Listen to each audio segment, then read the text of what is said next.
You can't access dividends unless you hold shares. But can we give shares to our employees and then pay them dividends on that? Well, yes, you can. Now, there is, at this point in the talk, you have to kind of start being reasonable and start thinking about what's an appropriate method of giving people shares and what are the tax outcomes involved. If you give shares to employees, there is always going to be, or usually rather, going to be a tax charge on those shares based on their market value. If you give somebody a share and it's got a market value of £100, that employee is going to pay tax on £100. But is the share worth £100? What kind of share might you consider giving to an employee? By the way, when you give people shares and they're taxed on the value, you will get a corporation tax deduction for that value. And there's rarely any national insurance on the shares either. Sometimes there is, though. Here's a decision tree to see whether there's any national insurance on the shares. The main things you need to look out for is, are there trading arrangements for the shares? If you give an employee a share and it just so happens that over the horizon there's a buyer or it's a listed company, so there's always a ready market for those shares, there will be an NIC charge as well as a tax charge. But in other cases, like owner-managed businesses, no buyer in prospect, there isn't a ready market for those shares. So there wouldn't necessarily be any national insurance. Is the company a controlled company? In other words, has it got a holding company? Is it part of a group? If it is, there'll be an NIC charge. If it isn't, there won't be an NIC charge. What kind of shares might you give? Well, there's nothing here other than what I think, okay?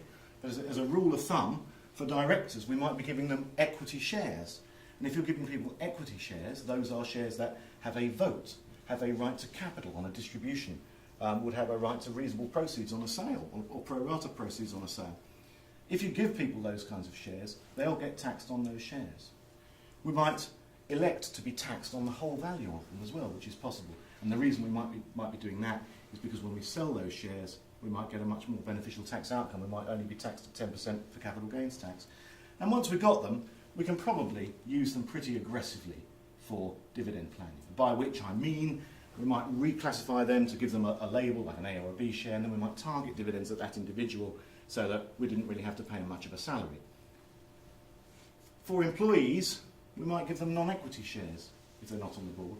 We don't want them turning up to shareholders' meetings. We don't want them having a vote on everything we do. So we want them to have, say, non-voting shares, shares that don't carry any capital rights beyond being paid up, like £1 a share.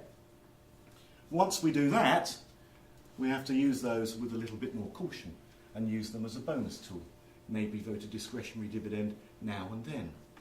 And I mean that, because for some people, you give them a plan and say, right, here's some non-equity shares, you give them to an employee, and they'll say, oh yes, I'll just use them as a bonus tool, and well, what's the employee's salary? Oh, it's £10,000, or what's the bonus? Oh, it's £110,000. Now that's aggressive. You know, it needs to be the other way round. If the salary is sort of 100, yeah, maybe use the shares as a bonus every now and then for more modest amounts.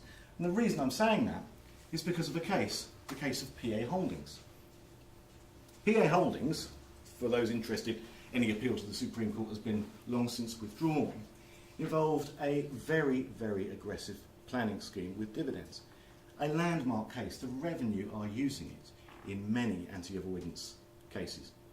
But it's not necessarily the panacea for the Revenue that we feared it would be. They're not coming over the hill in the way that we feared. It was a very, very uniquely abusive case, and it involved a company setting up setting up a Jersey trust and routing bonus payments through that and paying them out as dividends and giving employees the choice: do you want your payroll through do you want your bonus through the payroll or as a dividend? There was really very little guile and cunning about it, and it got pretty much smashed.